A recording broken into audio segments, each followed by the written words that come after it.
Hello everybody, welcome to Junk Bucket Garage. Today we're going to work on this 1986 Ford F-150 four-wheel drive Super Cruise-O-Matic S19 87.2, and we're going to do the front brakes. We're going to take a look at those, make sure they're not going to kill me. We're going to do the front bearings. We're going to repack them. I'll show you how I do that. It's the simplest way. And then somewhere along in here, I need a special tool. And I'm just too poor to buy a special tool, so I make my own, and it works pretty good. I'm proud of it. So enjoy this episode. Make sure you like, comment, and subscribe. And you know, when you do those comments down there, let me know if there's something you want to see. I know that we need to do more burnouts on this channel. And we've got this fancy GTO here. We've got the Junk Bucket Torino. I think we're gonna get some more burnouts on this channel. Enjoy.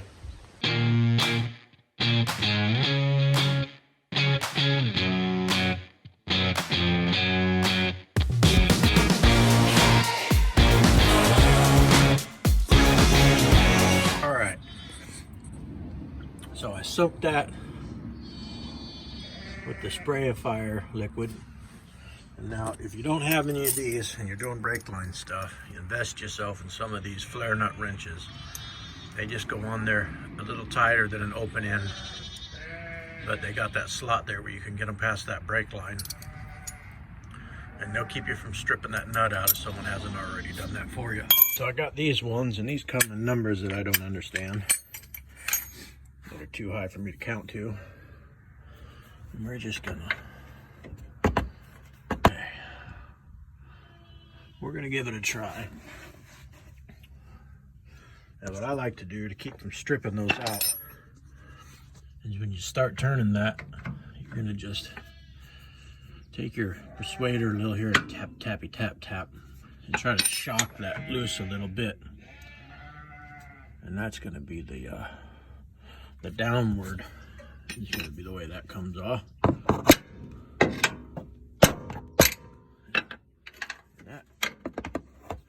Either worked or didn't work. Oh man, that's like butter. So that's loose already. Just a little shock took that right off. Spinning nice and free. I'm just gonna snug it back up.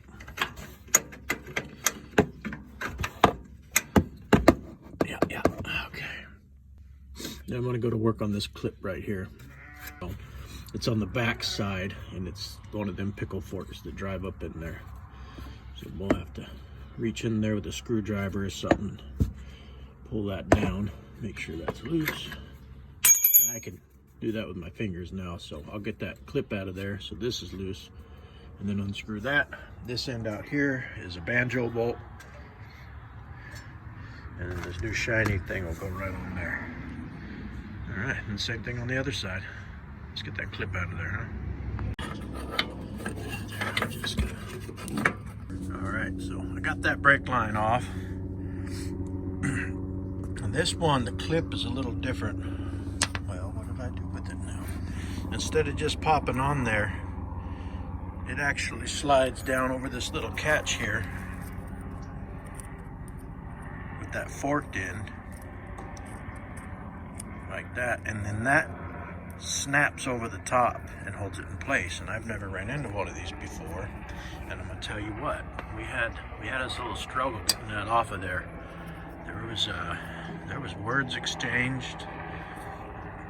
I mean, people's moms were brought into it. I'm not proud of it, but that's what happened. And like always, I eventually won. All right, and we got the new line right there. This assembly is the same way. You just want to make sure that when you put this new banjo type on, this right here, you can see them in here, that comes with two new, look at that, I cut that open and this end opens right there. That's how you're supposed to do it. It comes with two new brass, copper, whatever they are, washers. One goes on each side. There, one there. Always use new ones, don't reuse the old ones. And this is why I did these. I mean, look at that's just about had it. So we got in there and we cracked that bleeder open to let these brakes gravity bleed. Just let that all pour down that line, fill this up. So we couldn't get nothing out of that. I pulled that out and it was all plugged solid. We cleaned it out. While we were cleaning it out, sure enough, that fluid started pouring out. So I think we got them back gravity bled pretty good. Everything looks wet. If you're ever messing with brake fluid, you know that brake clean is great for everything. I mean, you can brush your teeth with it, you can wash your hands with it, but if you got brake fluid on everything, you really got to use water. Water breaks that brake fluid right down. You keep this fluid topped off up here. As that's pouring out down there, it's going to get lower up here. And if you let this run out, well, you're just going to have a whole bunch of problems you didn't have before. What's the matter, Porter's Cooper faster than you and you can't get away? How's it feel, sucker? All right, it's another day here working on the 86 Ford pickup. I got called back to that day job thing. We're gonna go ahead and we're gonna figure it out. So right now we're gonna take off these brake calipers. We're gonna get this rotor off, check all these insides, clean them, repack them with grease, just make it safe to drive.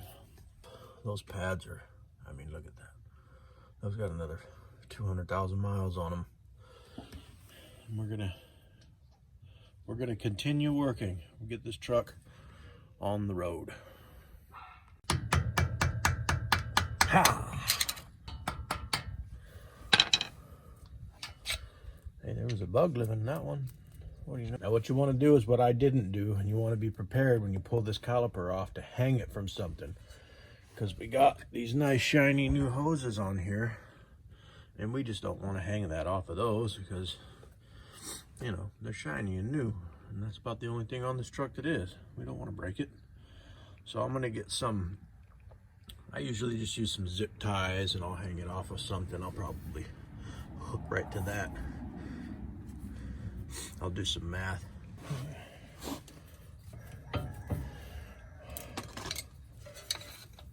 Hey Otto, you could be watching the new episode of the Grand Tour right now, or watching Rick and Morty. No, let's go work on an old Ford truck for no reason at all, except that you like the way the front end looks. Ready here. Right through there. Like that. Ha. Oh yeah. Use a zip tie, he said. It'll be easy, he said. Oh, look there. Like brand new. Now let's get into this. I've already got most of these out. So I'm gonna leave that other side attached. Leave it all together. And then if I run into a problem reassembling this side, I can just hop over to the other side and go, oh, look at that. That's how that works. Oh yeah, oh yeah. Oh.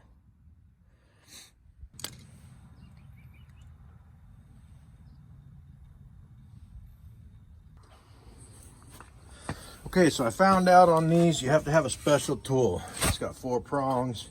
It goes inside that spindle nut and pushes the springs down so that you can spin that spindle nut off. And there is nowhere in town that has that tool. So I did the right thing, and I took a piece of muffler pipe and I welded 4 bolts on there, and I did it the right way. I just stuck them on there by eyeball and then tack welded them in. And ooh, that's still hot. And believe it or not, I did that by eye and a welder and grounded them off, and that thing fits right in every one of those holes. And look at that, just turns that nut right off. I'll be dipped. Sometimes you just gotta do stuff and not worry about what other people think about your tools. I'm gonna sell that. Anybody want that? It's $200. All right, we got this front rotor off with my homemade rotor taker offer, and we got all the old greasy parts out of here in this bucket so that we don't lose any parts. And there's a trick to cleaning these. Drop that in there. Remember, that bearing's that one and that one's that one. Now there's a trick to cleaning these, and it's this liquid. You can get all kinds of stuff. You can get brake cleaner, carb cleaner, specialty solvents. I got a parts washer. But I learned way back in the day there's some good stuff. And they still sell it in California. It's really expensive and kind of hard to get. It's called gasoline. And this is about $200 a gallon. It's pretty pricey. So you got to be real careful with it. Make sure you get every drop inside there like that. So you're washing these bearings and this gas and stuff. You want to make sure that any moving parts, you just kind of stick it in the gas and move it around. Try to get all that old grease out of there and clean them up real good. And then you want to protect your hands when you're doing this stuff, especially with this gasoline. And the way I do it is I don't look when my hands are in there. That way they're safe. And pretend like you don't feel the burning and all the cuts in your hands. The art of packing bearings. And I got this grease here. You want the one that has words on it. The word you want really is that Tiempe dished. I like to do it this way. You just take a little grease, and you really want to, you got to make sure you wear gloves for this. And then you just take this bearing right here and use this edge and scoop that grease in it, and just keep going until you see it pop out of the top here. And then you're going to work your way around the bearing, and you can see that's already pushing through right there on the top. And I'm just going to turn it a little bit.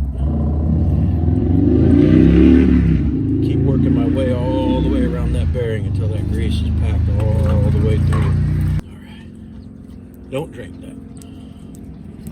Quarter, no.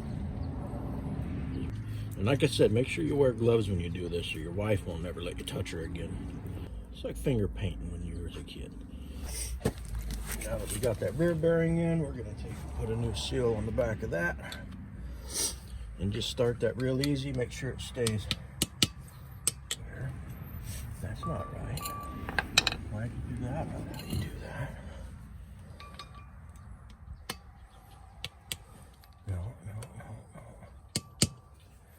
No.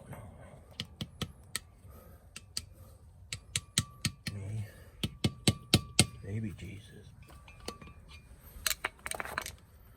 Save me, Tom Cruise. No. Don't do that. No. Right here. This would be the easy part. Yeah, I can't.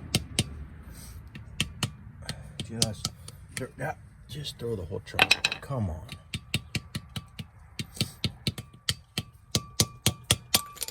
Just help me understand.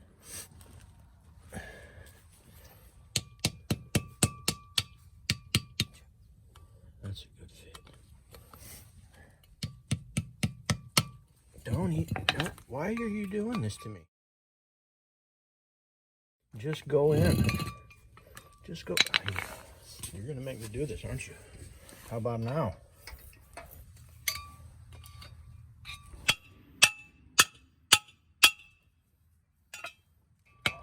Just put lots of dirt in there. Oh man. Oh yeah. That's not nice clean grease. Just pack it full of dirt. All right, we got that back seal and that back bearing in. It went without a hitch. There was no fighting it or nothing. It just fell right in, just like a professional was doing it. And now what I want to do is, you just what feels right here. You gotta get some on there. Oh yeah, that's it. Now we're gonna get that front bearing packed. One trick that I do like to do though before I put bearings in is I just like to, you know, that much or so. And we're just gonna make sure you push it in there so that it gets underneath your fingernails. That's how you want it. I'm just gonna get that where the grab zone. Oh yeah, push them in a little bit. Then you got your special wrench here. Grab your special tool. Ha! Oh, look at that. Now we got to remember how everything else goes together. Yeah. Okay. I guess. Oh, that goes like that. You got to use the grease. You got to put grease on that. I mean, it's what the truck wants.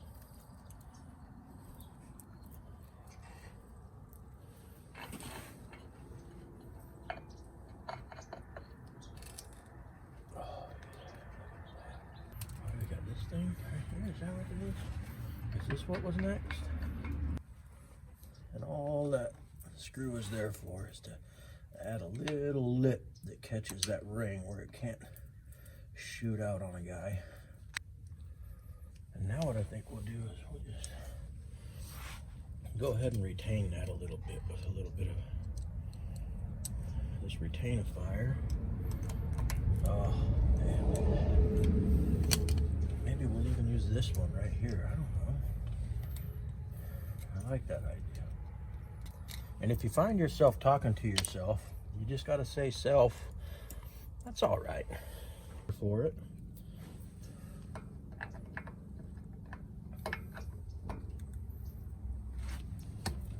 Oh, man. Look at that. Look at it.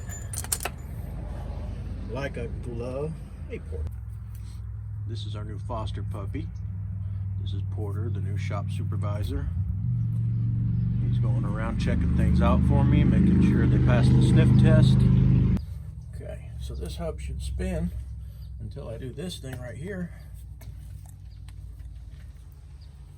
And now I can hear it engaging that rear end. And just disengage that easy.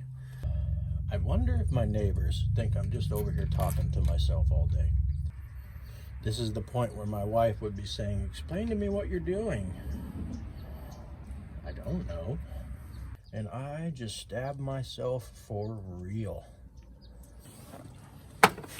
Before we put that caliper on, I'm gonna make sure all the points where that needs to move around are greased real good with caliper grease. Just undo your fancy clamp there.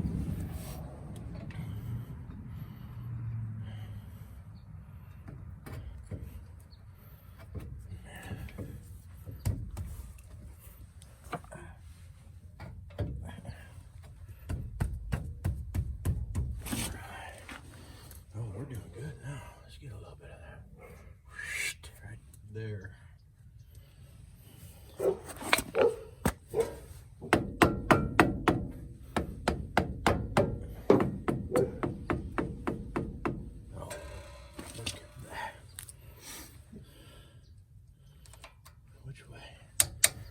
Where's that go?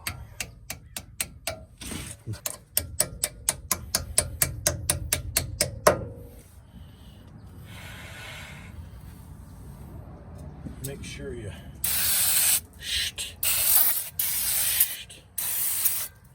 okay. One side down. So at this point, we're just going to jump over to the other side, do the exact same thing, only maybe better this time. And then stick around because we're going to do the wheels on this thing. And we're going to do them the cheapest, most redneckest way possible.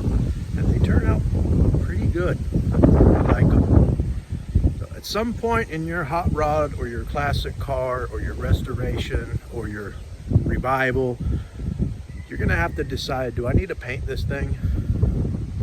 Well, I always say running, going, stopping. Decide that other stuff later. And if you got something like this truck that's, I mean, pretty straight, it's pretty clean, and you want someone to know when they go by, hey, that truck's pretty clean. Brand new tires and some shiny wheels. If they're the right wheels and they look good on the vehicle, the paint isn't going to matter as much. People are going to say, hey, look at that. That's pretty nice. So stick around for next time. Hope you enjoyed the video. Thanks for watching.